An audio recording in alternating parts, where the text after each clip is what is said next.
this comic was this cool demonstration of, when you just sit in your truth and speak love, the ripples go out. And even as people confront you with negativity, eventually they're going to get swayed by the truth of your vibration of love. And a number of people responded. I'm fairly confident they didn't watch this afternoon's broadcast yet, but they responded with, well, that's all fine with me. Like, the first few panels is what my life is like, or that's what the real world is like, and all these examples of their life, or even of Jesus, of people like, when you spread love, you're going to be crucified, and the world is not going to be swayed quite so easily. And it's like, it's what I said this afternoon, is like, if you believe that, I guarantee you're right. It's kind of like on the side of the Hugmobile, it says, the world would rather hug you than hurt you. And I'm shocked every time somebody argues with that. Like, that's not the real world. And I'm like, well, you will find evidence for whatever you're looking for. So it is important to see the world in positive light.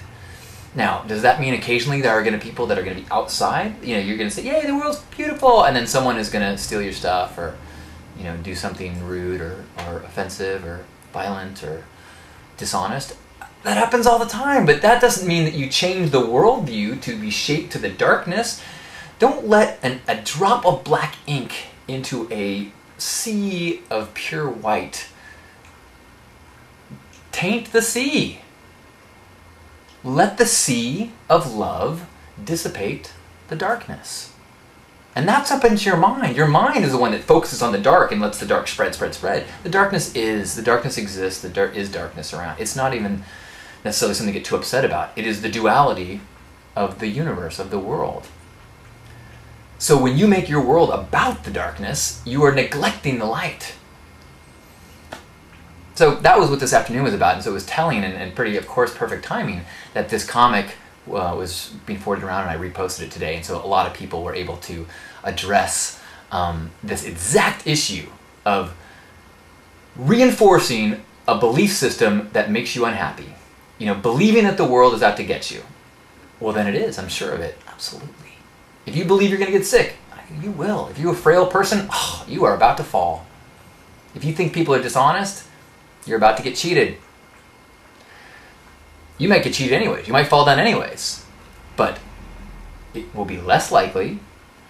You'll be able to brush it off quicker and go back to that place of light, because there's so many examples of light. It goes back to Capra-Kona. It goes back to what we talk about all the time here about being disciplined in your thoughts. It's why we practice meditation and mindfulness, so that you can become aware of when you are being lazy in what you allow yourself to think.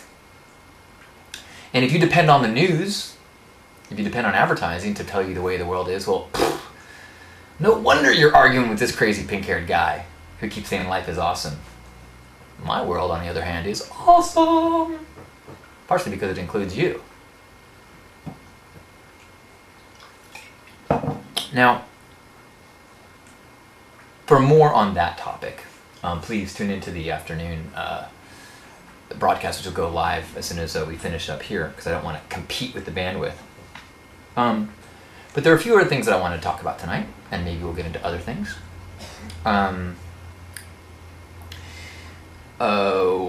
One of which was that this weekend I went to the Lovestockfestival, which was something that was run by this amazing guy named Cute Blackson.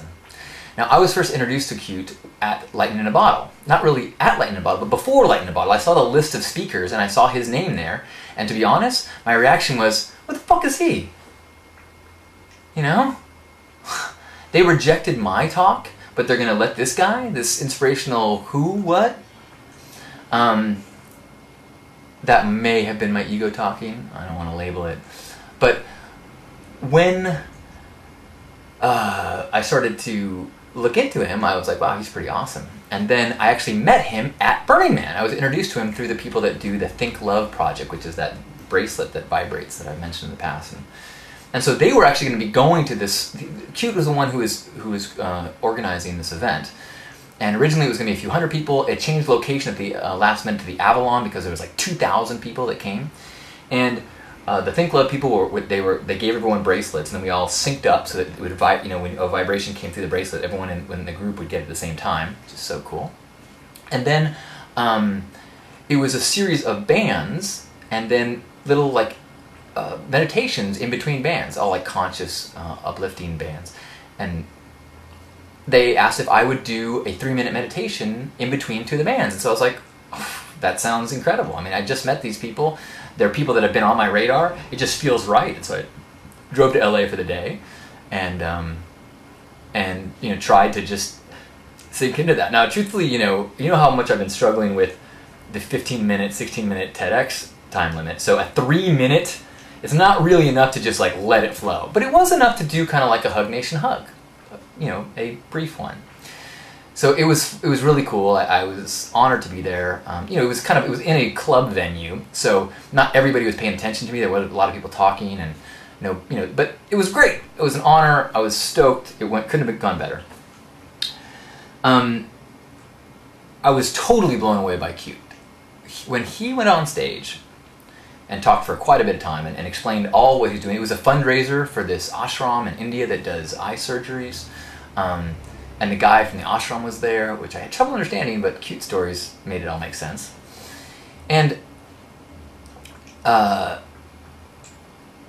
Cute's thing was all about like Love Fest. He wants to do this to be an ongoing traveling thing. And the vibe was, it's tough. It was, it was hard for me to go into the frame of mind of like trying to be in a meditation framework and then switch gears to be in a dance framework, because it was really a dance party. It was really a let yourself fall into love and the expression of love, and they did things where you would like hug 5 people that you haven't met before and then express your love and dance to people around this. But before it got into dancing and he was just talking, he did this thing that I was like, whoa, I love this guy. He did this thing where he said, assign a pattern that you have to each body part, something that you just do, that maybe you give the same one to, and so he goes, now walk like a robot, and you're just doing the motions that you've been doing your whole life, the same fears, the same patterns, rock like a robot, rock like a robot, rock like a robot, rock like a robot, rock like a robot, rock like a robot, and does it for all, and they go faster, faster, faster, faster, faster, faster, and he goes, okay, then when I count down to 1, just let it out and move freely. And when he counted 3, 2, 1, the DJ dropped this dun dun dun dun, like this banging track, and the audience just exploded, going crazy, moving on and dancing crazy. Da, da, da, da. It was like thumping pow, and I was just like, whoa, this guy's like Michael Beckwith plus a DJ, like embracing the electronic music culture. With this massive love vibe, channeling truth and love. I was like so blown away. I was so impressed. Even so, I ended up leaving early because I just was like, okay, but it was cool. So look into Cute Blackson. So other things going on in my life this week. If you don't follow my blog or Facebook, I was in the New York Times this week. Twice, actually. I got a photo credit and then an article. And what happened was there was an article about this scam that's going on in New York. Isn't it funny? This is the second time I've been in the New York Times, both times because of fraud, online fraud. The first time was Casey Nicole, which was a woman that I hired through College Club that ended up being a fake. Actually, it was a 45-year-old woman pretending to be a girl. That's a long story. It's shocking. It gives me vertigo to think about. But anyways, that was like 10 years ago. Now, there's a Craigslist scam going on in New York where people are saying, hey, we're trying to hire a nanny. Here's a picture of us. They give these funky names like, I'm Artist, this is my wife so-so, and this is our kid Jamie. It's a picture that I took of my brother's family before my second nephew was born. And then what happens is they hire the person, the nanny is like so excited, and then they send you a check for like your first 3 months plus plane fare, like $6,000, and they say, oh wait, whoops, okay, we weren't supposed to send you all of that right now, can you send back $1,000? And if you haven't cashed a check, or you look at the pictures and go, oh my gosh, they're so trustworthy looking, look at that adorable child, I'm just going to write them a check, or send them a money order, and then I'll cash the check later, and I can't wait for this job. It's going to be the best job ever. So apparently some people have fallen for that scam, and one of the reasons is because my brother's family is so adorable and trustworthy looking. And so the New York Times found the picture, they did a Google's image search, traced it back to my Flickr, and then interviewed my brother and me. And actually my brother's on the news tonight, right now actually. The local news, because they saw the New York Times. And so the first article was all about the scam, and that ran on Saturday in the New York Times, and had the picture with my photo credit. So I actually got paid, $150 for a picture. Gave them permission.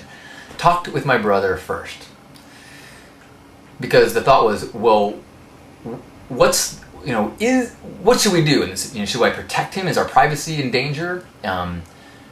And the reality is, or at least as much as I can understand things, and people have been like, oh my God, I can't believe you let him do that. And I'm like, well, explain to me what your challenge is. Because my thought was, if there is a scam being used with this picture, the best way to eradicate it is to make everybody know that this is a real family in San Diego, not somebody looking for a nanny. Not only that, the person being scammed is not my family or anyone that they know. The people being scammed are just using this picture because they're such an adorable family. It's kind of like, it's not like if we didn't let them use the picture, then suddenly, the scammers now have no access to family photos. There's a gazillion. And now if you do a search on that picture, my Flickr stream will come up, but also the New York Times article will come up. So you might go, oh, wait a minute, maybe I shouldn't send any money to this adorable white couple that speaks like Nigerians in the way they type. The email was, it sounded like it was a Nigerian money scam, the way that things were written. And so then the follow-up article, which came out today, was about who are the real people behind this photo. And so it talked about my brother, it talked about me, it talked about, it linked to said that I did Hug Nation, it mentioned my personal site. So it was, all in all, like, the reporter on the phone was so cool and nice, and his voice sounded like a New York reporter, and I was like, I almost wonder if he's so nice because he knows he can, like, manipulate you because you just feel friendly with the guy. But the article came out, I thought he did a great job, he made us sound cool, and it was a cool experience. I now have a photo credit in New York Times. Something else to put on my Wikipedia page to flesh out and dilute the darkness. Not that there's darkness, I take that back. But if you've ever gone on my Wikipedia page, you may have noticed that there is some mention of adult activities that I've done when I worked in the adult industry. Initially, my Wikipedia page, when I first discovered it, it was only porn stuff. And I was like, what? I mean, I've won 2 Webbies. I've done all these things. I have a charity I run. Why is this all about this marketing in this brief period of time? It calls me an adult industry icon. And actually, I'm actually not embarrassed about those things, especially if you give me a chance to explain it. But it does have consequences. For example, my parents had dinner with some friends, and the friends were like, oh my gosh, we're organizing a TEDx event at a local high school. It would be so great if your son could speak. And so my parents asked me, and I said, I would love to. And then the teachers, or the people, the administration at that school was like, oh, we're so sorry. We looked at the Wikipedia page. We can't bring in someone who's an adult industry icon to talk to the children. So we have to rescind our invitation to speak to the high school. And I was like, you know what? I get it. The irony is that everything I talk about is about confronting the status quo beliefs that keep you in chains, but those chains are the same things that are going to keep me away from talking to people at times. And I get it. It wasn't personal. It was someone trying not to get in trouble. I don't want to get anyone in trouble. I actually have an invite to speak to another high school through another friend, and I immediately called them and said, look, I don't want to get you in any trouble. Make sure that people know this is what my Wikipedia page says. I'm not going to talk about porn to the kids, but I don't want anyone to get in trouble. Certainly not anyone I care about or who's trying to do a good thing and educate in the truest way. So, one when I talked to the New York Times reporter, he said, so would it be fair to call you? What should I call you? I go, well, I do a online weekly love recalibration. And he's like, just in case my editor doesn't let me put that, what else can I say? I'm like, it's a podcast about gratitude. He's like, okay. And then, and he said, I saw your Wikipedia page said something about adult industry stuff. And I go, yeah, that's really not that big a deal. And he goes, yeah, I'm not going to put it in. I'm like, nice. So then that came out today. The other thing that, I've been hinting at forever and ever and ever is the TEDx talk. And dude, I know I've been teasing you. I've been being teased as well. It was live earlier today. Right before the 1 o'clock, it went up on the TED Talks YouTube channel. I started changing links. I start watching it. It's making me cry as I'm watching it. And then I get a message. Whoa, there's a problem with the encoding. We're taking it down. I'm like, little digital blue balls. But whatever, we waited this long. So I believe it is up now, actually. I'm hesitant to give you the link, but if you go to the TED Talks channel on YouTube and search for me, I think you will find it. That being said, wait a second before you send out links and help me promote, because if that happens again and it gets pulled down, I don't want the wrong link to start being spread. So give it till tomorrow, or give it until you hear me give the go-ahead that we are a go, Alpha Pink Team, go! So it's all, did I mention it's been an exciting week? All right. If you are not here often, the afternoon is more of like a sermon-y kind of talk, and tonight the evening happy hour is more just like casual shooting the shiznit. Seriously, I'm so addicted to coconut water. I have to ration myself, because otherwise I would forego food and just drink. Actually, what I would do is I would get the ones with pulp, and then that would be my meal and my drink. So let's do this. Let's have a Hug Nation hug, and then get into some other topics and see where everybody else's head is at.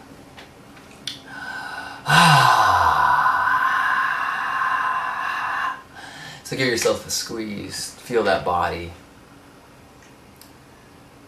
That miracle of systems that are miracles within miracles within miracles. Every little piece, from the bacteria in your gut to the rods and cones in your eyes to your lymph nodes. There's so many pieces that are just mind-blowing.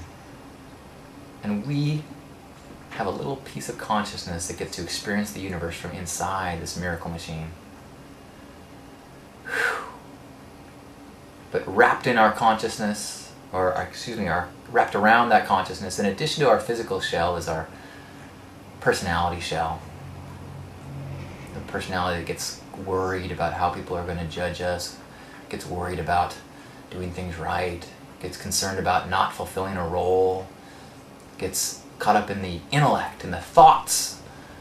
How can we make this better? How can we work through this? How can we think our way through this and act our way through this? And that's fine. That's how the game is played. But we need to remember that that is just another level of this shell, and that beneath that, we are connected, we are perfect, we are whole, we are one with the divine, and all things will happen as they should. We need to float more, allow more, feel that innate connection to the oneness, be much a stronger driving force than our intellect. Balance the two, so that the game is fun, but it doesn't kill you, at least stress-wise. And forgive ourselves when we get caught up in the game and suddenly everyone's an obstacle and an enemy.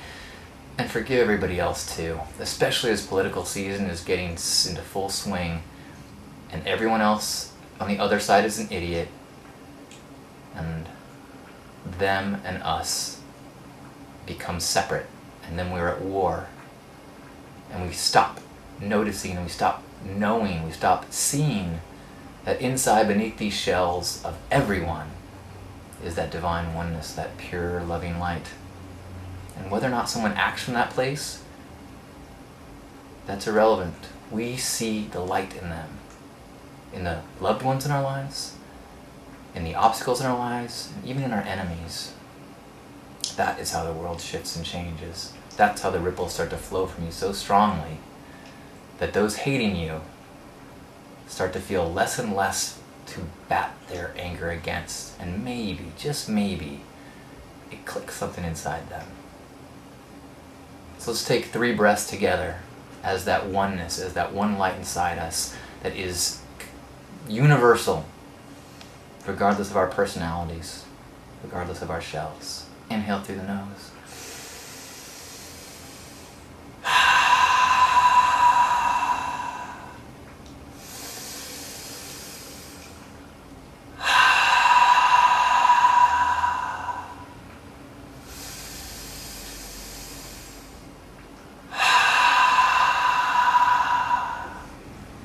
On behalf of Grandpa Caleb and all the Love Warriors, happy Hug Nation. Thank you for being you, walking your walk, shining your light, playing the game as you, and also recognizing that you're in the game and that there is this divine beauty, light, and perfection that also is shining from the inside out into everything you do, say, and interact with. What a gift that is. Thank you for being a part of that in this moment, whenever you might see this. I love you. Namaste.